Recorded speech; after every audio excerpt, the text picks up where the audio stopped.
દર્શક મિત્રો, આપ જોઈ રહ્યા છો વર્ધમાન 24 ન્યૂઝ. વર્ધમાન 24 ન્યૂઝને સબસ્ક્રાઇબ કરો, લાઇક અને શેર. બીએમસીના કર્મચારી સરાથી જાહેરમાં હત્યા કરનાર 4 હત્યારાઓ ઝડપાયા. ભાવનગર શહેરના સેલારસા ચોક ગતરોજ લઘુમતી સમાજના અગ્રણી અને બીએમસીના કર્મચારીની છરીના ઘા ઝીકી સરાથી જાહેરમાં હત્યા કરનાર 6 શખ્સો પૈકી 4 શખ્સોને નીલમબાગ પોલીસ ગણતરીના કલાકોમાં ઝડપી લીધા હતા.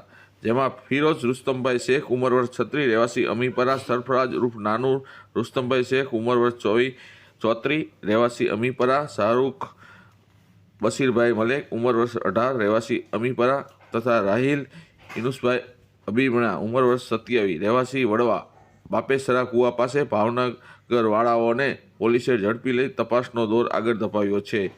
કેમેરામેન રસુલ સૈયદ સાથે રિપોર્ટર ફિરોઝ મલેક, ભાવનગર, વર્ધમાન 24 ન્યૂઝ.